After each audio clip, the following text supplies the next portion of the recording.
I'm here to support his botanist dreams, my little botanical dragon.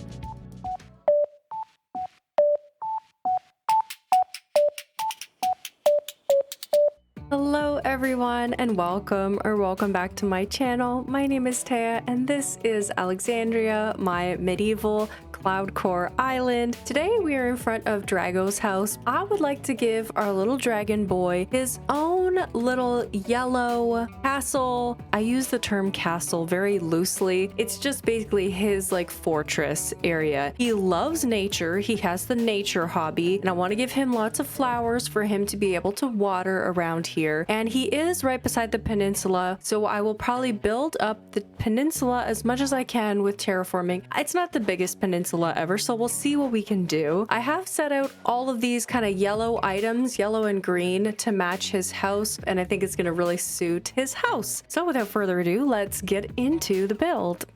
Hello everybody, welcome to the voiceover portion. So I got started by doing the initial terraforming out onto the peninsula. I wanted to give Drago like a little private garden kind of feel. The most distinctive feature about Drago, honestly, is the fact that he's always reading books about either bugs or flowers, and he is always watering the flowers, and that is so cute to me. It's like one of my favorite hobbies, the nature hobby. Oh my gosh, that sneeze came out of nowhere. Anyways, I was building up this little area of terraforming and it was incredibly difficult to get the terraforming rounded on the end of the peninsula. So I ended up leaving it straight for now, but I ended up going back after I completed this build and rounding it out a little bit better, but leaving it square was good so that I could get the items onto the peninsula and kind of decide how I wanted them to go. So if in doubt, leave them square and then round them out later, I think is a good way to go about it. And then I tackled the flowers that I've kind of been storing on his little area for a while now and just rearranging them so that they look a little bit nicer, spreading them out so that we have little pops of yellow all over his little mountain. And I did create this terraforming pretty early on, quite a while back now. And I just kind of liked it. I wanted him to have like this little bump out with just a single incline going up to his house because he's a dragon. So I figured, like, originally I wasn't sure if I wanted to have him have more of a castle and like a dragon's keep. And if I hadn't really got to know him, that's probably what I would have given him. But since he's like just flower obsessed and reading obsessed, I'm like, he needs little places to sit amongst the flowers. And I just went with yellow and green because that's the colors of his house. And I know we can change the houses, but honestly, I think it vibes with him very well. And it still suits in with kind of the medieval vibes. I'm thinking that Drago, even though he's a part of this like more Western style medieval island, he has a little bit of that Asian flair, that Japanese dragon flair. If you've been around the channel for a bit, you might know that I really like to listen to the podcast Stuff You Should Know. And I just recently listened to their episode on dragons and their mythical creatures, of course. But the podcast explores like everything that people have thought about and dreamed about dragons. Different cultures have dragon myths in them. And the Asian dragons tend to be a lot more docile, associated with water and nature and things like that. So it's interesting. Drago feels a lot more like an Eastern style dragon than a Western style dragon. So I'm giving him a slightly more Eastern style aesthetic here, although it's very natural even still because Drago's house is in the middle of the forest on my island, and Shino is also like a mythical creature who is in this forest, living in this forest as well. So who knows what my final lineup of villagers will be for this island. I'm really happy with my villagers just the way they are right now for the time being, but when somebody does ask to move out, the first one that we're going to be looking for is Horse Renee for a sisterly villager, because I don't have a sisterly right now. And then after that, I might consider adding in something a little bit more mythical. You know, maybe a Julian could be on this island, but we will see. I first started to decorate back to the build. I decorated on this little upper cliff here, and I had to extend it just a slight amount because I did want to put another tree and as well as a mush parasol, which are like one of my favorite items. There's so many customizations of mush parasols, and it's just such a versatile and also like very natural feeling item. I love how there's like little leaves on the bottom of it.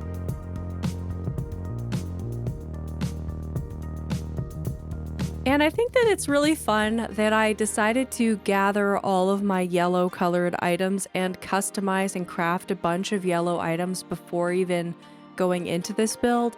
And I did that for the black area of the forest, which I have not built yet, but I have the items all set aside. Every black item that I could find, which there is a mush parasol, which is like a gray, dark gray. And I'm really excited to use all these items together. And I don't know exactly, I think it might be like part of the beach. It might be like spreading onto the beach, but there might be quite a large area of black beach and forest. So I'm excited for this whole mysterious forest section of my island to come together. And it's really nice to have this slightly different aesthetic, but still within the medieval vibes on my island. It's been super enjoyable to be able to switch between elegant cloud core to like medieval town and then back to forest core. I will admit I have spent the least amount of time working on the medieval town portion of my island because I'm a little stuck.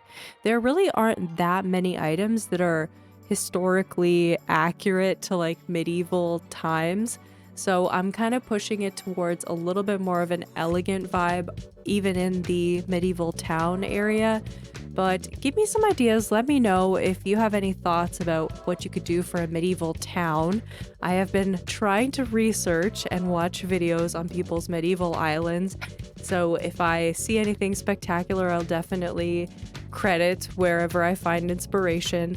But I'm loving doing the forest for now and working on parts that do inspire me. Also, this weed, I could not get the glowing moss to give me the full version of the glowing moss. Does it not grow to the full height in the winter? Let me know, because I picked that thing up and then I also had a moment where I stared off into the ocean, but I could not get one of those glowing moss to be the full-sized glowing moss. So maybe it's different in the winter. I don't know. Let me know. This peninsula is highly, highly decorative. There is not very much purpose to what I'm doing over here with the fencing. There wasn't a whole lot of room. Basically, I just wanted it to be like a little hidden, well, not really hidden, but just a little garden space for Drago. I don't know why, but flower watering is like his main personality, and I'm not mad about it. I'm just here for it. I'm here to support his botanist dreams. My little botanical dragon, so stinking cute. And I really love the yellow. Honestly, it's so fun to just pick a color and just go with it, just run with it. I tried to put his photo on top of the mush log, but it's just very tall and it just felt like it was covering over a lot of his face, or his house. So I do switch that out to a log stool. But now that I'm watching this back, I did use a lot of stone accents, so I might even change that out to a stone stool. I always forget about the stone furniture because I really don't like it, like the stone table and the stone stool. But I think a stone stool would look great in front of his house instead of the log stool. And I realized that I had not laid down any pathing yet, so before I put down any more items, I quickly assessed that situation and just put down this brick. I've been really loving this brick. It's actually very similar to one that I used on my first island. It's by the same creator, it's just a different colorway than I used on Glenny, and I am obsessed with it. It's so versatile because you only need 3 tiles to make a full brick pattern. And there is like a top and like a corner pieces and stuff like that, but I just use the side, the middle, and the other side, like the left, right, and middle. and I can create like a path that looks very natural, like a stone area, and I really love being able to do that.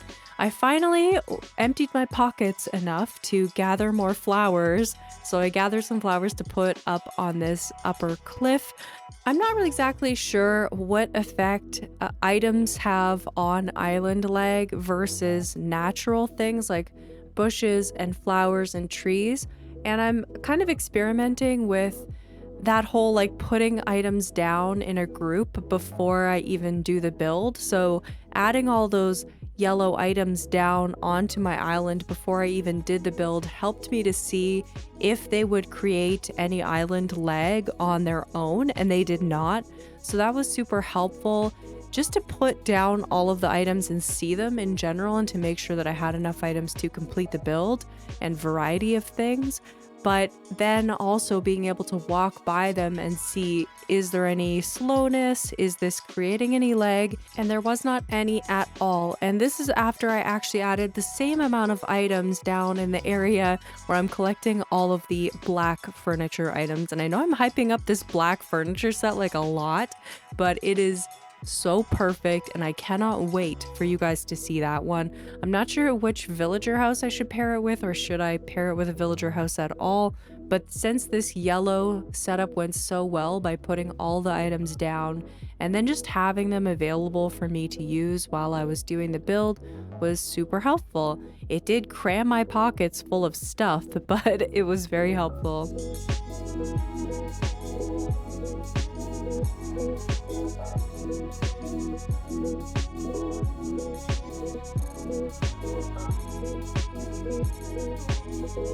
So I'm not actually sure if I'm going to be able to finish this island before winter ends, but if I am, then of course this island will always be in winter. But if we do manage to get to spring and I haven't finished this island, then I'll probably have to pick some new pathing for this. The cloud core portion definitely works with the snow, and this is the first island that I've actually enjoyed working in the snow with.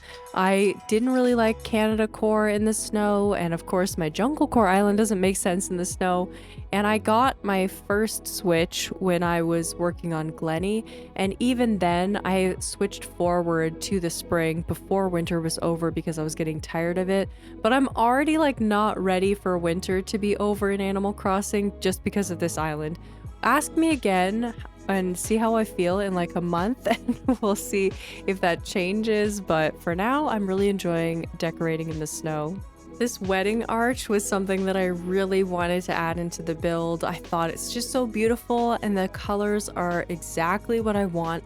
I think it was actually the starting point for all of the items that I collected in this for this area, was this yellow with the green.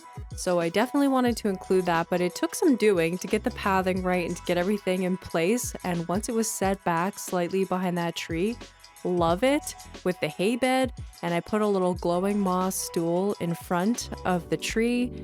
Perfection. I am obsessed with this little collection of items. It's my favorite.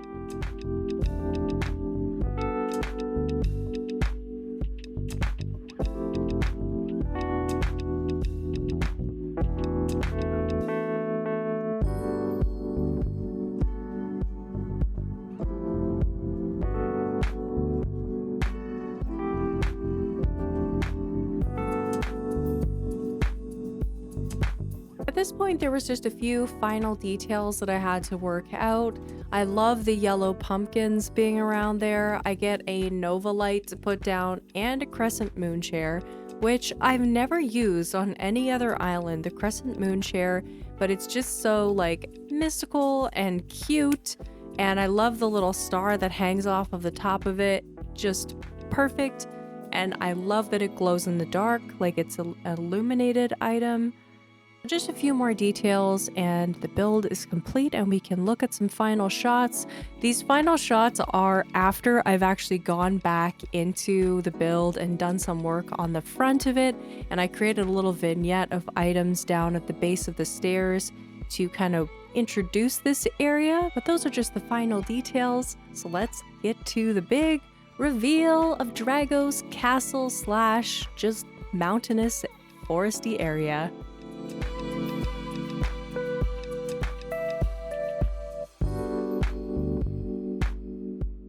Alright everybody, so here is the completed build for Drago's house. I love how like color specific this area is. Lots of greens and yellows and browns, and I even gave like couple little sitting areas that I hope Drago uses, and I can't wait to see him watering the flowers and the pumpkins in this area. I think it's so cute. I still have a bunch more yellow items that I did not use, and what I think I'm going to do with them is fill in this area in front of Drago's house. I think this beach could still be like Drago's beach. Maybe a little extra pumpkin patch that's like purposeful on this beach would be super cute. I'm into that. Okay, I think that's what I'm gonna do. I love the way that Shino's area is very red, but it has a lot of very similar items, and Drago's area is yellow, and I'm planning to add a black area of the forest as well, which I have collected some items for already, so I'm very excited for that too. But that is going to do it for today, everyone, and I will see you all in the next one. Bye!